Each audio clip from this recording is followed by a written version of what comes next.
Hello everyone, welcome back to my YouTube channel CA learners. तो आज की video है सारे सीए फाइनल के स्टूडेंट्स के लिए जिनका भी एफआर का पेपर है। So as you already know कि जिसने भी मेरे पास्ट 2 अटेम्प्ट्स के पेपर एनालिसिस देखा है एफआर का, उनको पता है कि मेरा एफआर का पेपर एनालिसिस कितना टू द पॉइंट होता है और लास्ट 2 अटेम्प्ट्स के पेपर एग्जैक्ट जैसे मैंने बताया था वैसा है। सो इस वीडियो में सबसे पहले तो मैं आपको यही बताऊंगी कि कौन से क्वेश्चन में कौन से इंडेज से आपको देखने को मिलेगा। सेकेंड चीज, एफआर पेपर में प्रेजेंटेशन कैसे करना है क्योंकि वो बहुत मेजर काम रहता है। थर्ड, एफआर का पेपर लेंदी सेट होता है तो इसको 100 on 100 अटेम्प्ट कैसे करें, ज्यादा स्कोर कैसे करें। फोर्थ और सबसे इंपॉर्टेंट चीज के एमसीक्यू कहाँ से बनते हैं, बिकॉज एफआर के एमसीक्यूज हैंडल नहीं होते हैं। और लास्ट में कि एफआर का प्लान क्या रखना है, क्या इंपॉर्टेंट इंडेज है, सब कुछ मैं कवर करूंगी।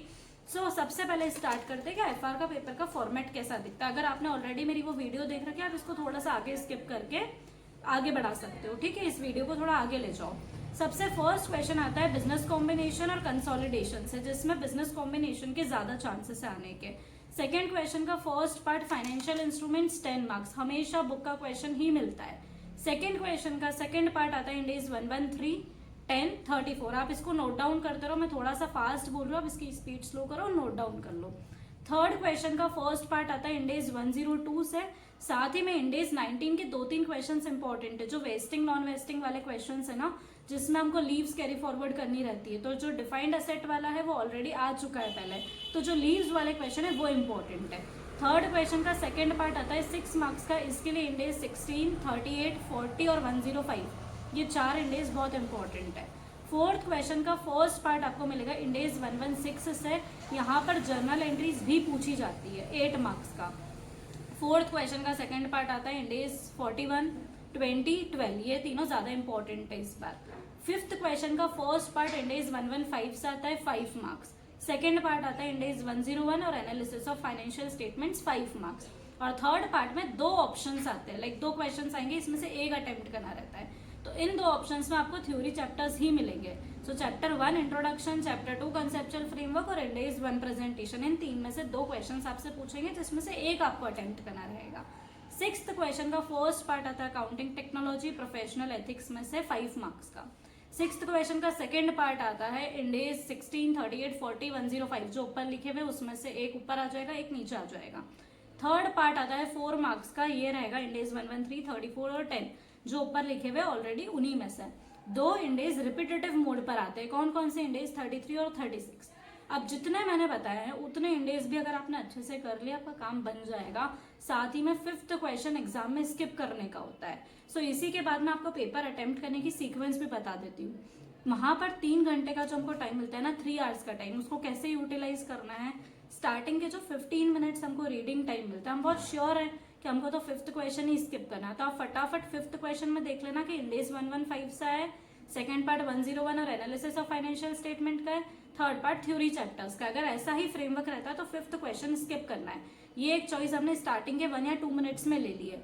अब बाकी का टाइम आपको कैसे यूटिलाइज करना है। बाकी के लोग क्या करते हैं ना, पूरा पेपर देखेंगे, कंफर्ट सेट करेंगे, हमको वो काम नहीं करना, उससे कुछ फायदा ही नहीं है, वहां पर आप टाइम वेस्ट कर रहे हो। आपको सीधा थर्ड क्वेश्चन को देखना है, थर्ड क्वेश्चन को आपको पूरा सॉल्व करके रख लेना है, पहले से ही कैलकुलेशन करके रख लो, पूरा माइंड में सॉल्व करके रख लो, ताकि जैसे ही वो 3 आवर्स का टाइम स्टार्ट हो ना, आप तुरंत लिखने लग जाओ पेपर को। तो थर्ड क्वेश्चन अगर आपने पूरा सॉल्व कर लिया और जैसे ही 3 आवर्स स्टार्ट हुआ, आपने थर्ड क्वेश्चन को पहले अटेम्प्ट कर दिया, पूरा पेपर आपके अंडर कंट्रोल आ गया है। मतलब यहाँ से लेकर अब एफआर का पेपर आपके पूरा अंडर कंट्रोल है, मैनेजेबल रहेगा। थर्ड क्वेश्चन के बाद आपको फिर फोर्थ क्वेश्चन अटेम्प्ट करना है। उसका रीजन ये है कि हमको ऑलरेडी पता है कि थर्ड और फोर्थ क्वेश्चन में कहाँ से क्वेश्चंस बनेंगे, बहुत ही मार्क्स स्कोरिंग क्वेश्चंस ही होते हैं। फोर्थ क्वेश्चन के बाद फिर आपको सिक्स्थ क्वेश्चन को अपेयर करना है। इसके बाद में फिर सेकंड क्वेश्चन का जो सेकंड पार्ट रहता है वो आप लिख लेना। ये सब काम आपको स्टार्टिंग के 1 आवर 30 मिनट्स के अंदर कर लेना है, ये सारे क्वेश्चंस। इसके बाद फिर आप एमसीक्यूज लेना, एमसीक्यूज आप अटेम्प्ट करना। एमसीक्यूज में भी कहाँ से आता है वो मैं आपको आगे वीडियो में बताने वाली हूँ। एमसीक्यूज के लिए आप 35-40 मिनट्स रखना, तो 2 आवर्स 10 मिनट के अंदर आपका एमसीक्यूज हो गया और जो भी इंपॉर्टेंट क्वेश्चन थे वो हो गए हैं, मतलब आप क्लियर ऑलरेडी कर चुके हो 2 आवर 10 मिनट्स में। इसके बाद आप फिर फाइनेंशियल इंस्ट्रूमेंट्स का जो क्वेश्चन है, जो सेकंड क्वेश्चन का फर्स्ट पार्ट रहता है 10 मार्क्स का, वो आप अटेम्प्ट करना और इसके लिए आप आइडियली रखना 30 मिनट्स। तो पेपर में आपके पास 20-25 मिनट्स नियरली और बाकी रहेंगे। इसमें अब आपको फर्स्ट क्वेश्चन को अटेम्प्ट करना है। अब क्यों लास्ट में फर्स्ट क्वेश्चन क्यों रखना है और उसको इतना कम टाइम क्यों देना है, क्योंकि वैसे भी उसमें नंबर नहीं आते हैं। तो अगर आपने सिर्फ स्टार्टिंग की स्टेप्स भी सॉल्व कर दी ना, जैसे goodwill, purchase consideration, minority interest, face of the balance sheet, ये सब आपने बना दी, तो भी आपको नंबर मिल जाएंगे। तो इस पेपर की सीक्वेंस को अगर आप फॉलो करते हो तो आई गारंटी कि आपके 60 अबव नंबर तो कहीं नहीं जाएंगे। इसके बाद हम बात करते हैं कि एमसीक्यू उसके लिए हमको कहाँ से कौन सा चैप्टर्स टारगेट करने हैं, क्योंकि ये चीज़ कोई भी नहीं बताता है। अगर आपने मेरी एफआर पेपर एनालिसिस की वीडियो देखी, मैंने उसका पीडीएफ टेलीग्राम चैनल पर भी अपलोड करा है, तो उसमें आप देखोगे कि हर बार जो एमसीक्यूज आते हैं ना, उसमें भी एक ट्रेंड फिक्स्ड है। सो आपको 5 to 6 मार्क का एमसीक्यू, लाइक 4 to 6 मार्क का एमसीक्यू आपको फाइनेंशियल इंस्ट्रूमेंट से ही मिलेगा। सो फाइनेंशियल इंस्ट्रूमेंट्स का वेटेज बहुत ज्यादा होता है। तो जो लोग ऐसा करते हैं ना कि फाइनेंशियल इंस्ट्रूमेंट्स के सिर्फ बड़े क्वेश्चंस करते हैं, क्योंकि उसका तो 10 मार्क का क्वेश्चन आएगा ना, वो गलत करते हैं, क्योंकि उनसे एमसीक्यू नहीं बनेंगे फिर। तो आप फाइनेंशियल इंस्ट्रूमेंट्स पूरा अच्छे से करके जाना। सेकंड एमसीक्यू आता है, जैसे फर्स्ट क्वेश्चन में अगर बिजनेस कॉम्बिनेशन आ गया है तो फिर कंसोलिडेशन से एमसीक्यू बनेंगे, और कंसोलिडेशन में भी 111 और 28, ये बहुत इंपॉर्टेंट है, यहाँ से एमसीक्यूज देखने को मिलते हैं, तो इनको स्किप नहीं करना है। इसके बाद अगर जैसे कंसोलिडेशन से फर्स्ट क्वेश्चन बना तो बिजनेस कॉम्बिनेशन का 4 to 6 मार्क का एमसीक्यू आता है। तो आपको क्या प्रिपरेशन रखनी है, अगर आपने फर्स्ट क्वेश्चन के लिए बिजनेस कॉम्बिनेशन और कंसोलिडेशन को इतना अच्छे से नहीं भी करा है, स्टिल आप एक काम कर सकते हो कि आप एमसीक्यू के हिसाब से एटलीस्ट रिवीजन वीडियोस या ऊपर ऊपर से छोटे छोटे क्वेश्चन जरूर देख के चल जाओ, क्योंकि अल्टीमेटली आपको 6 मार्क्स तक दिलवाएंगे। इसके बाद में फिर एक एमसीक्यू इंडेज 1 से कंफर्म रहता है, एक एमसीक्यू इंडेज 101 या फिर एनालिसिस ऑफ फाइनेंशियल स्टेटमेंट से आता है, एक आता है प्रोफेशनल एथिक्स से। इसके बाद एक एमसीक्यू मिलेगा आपको इंडेज 115 से, एक मिलता है कंसेप्चुअल फ्रेमवर्क से। तो ये सारे तो अपने फिक्स्ड हो गए कि यहाँ से मिलना ही है। अगर आप इन सबको कैलकुलेट करके अगर आप देखोगे तो आपको पता है कि 20 मार्क्स तक के एमसीक्यू तो कंफर्म्ड ही है, क्योंकि 10-12 मार्क्स के एमसीक्यू तो बिजनेस कॉम्बिनेशन, कंसोलिडेशन और फाइनेंशियल इंस्ट्रूमेंट्स इनसे ही बन जाएंगे। इसके बाद मैंने आपको जो एक एक चैप्टर्स बताए, इसमें से 20-22 मार्क्स तक के इधर से हो जाएगा काम।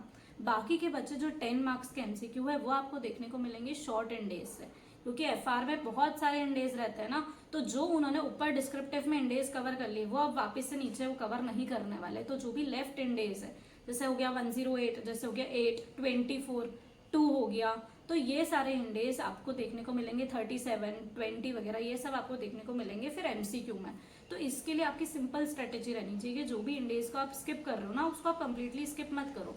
उसके या तो आप कंसेप्ट देख के चल जाओ, क्वेश्चंस मत प्रैक्टिस करो, राइट, या तो सिर्फ क्वेश्चन कंसेप्ट देख के चल जाओ, या तो सिर्फ रिवीजन वीडियोस देख लो, पर ऊपर से कवर कर लो, तो आपके लिए एमसीक्यू इजी रहेंगे।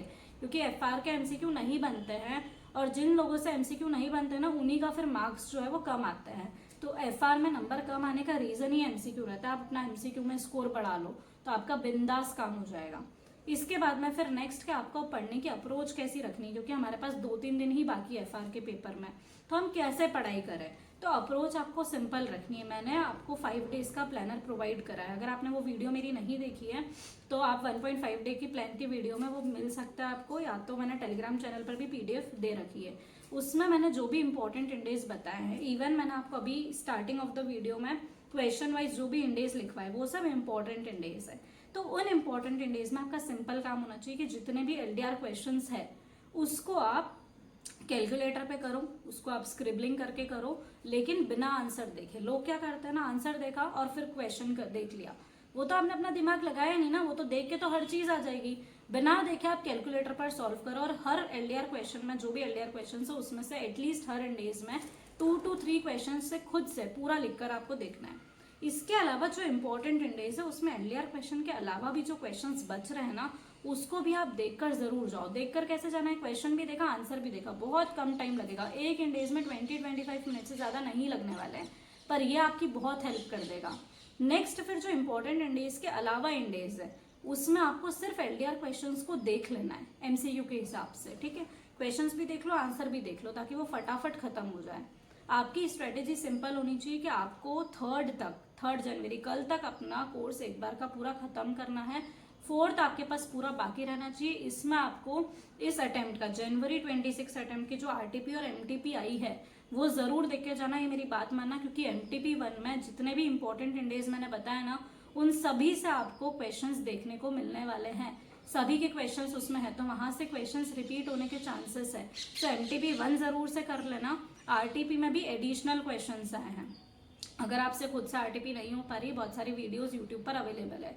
सो जो एडिशनल क्वेश्चंस नए ऐड हुए हैं उनकी वीडियो आप जरूर देख लेना, उनको कवर कर लेना, ठीक है। इतना काम अगर आपने एफआर में कर लिया, अब आपको पता है आपके सामने इंपॉर्टेंट इंडेज भी है, आपके सामने जो क्वेश्चंस आए से मटेरियल के वही क्वेश्चंस एफआर में रिपीट होते हैं। एफआर का पेपर कभी भी टफ नहीं बनता है, वो हमेशा लेंदी सेट होता है, इसलिए वो टफ अपने आप हो जाता है।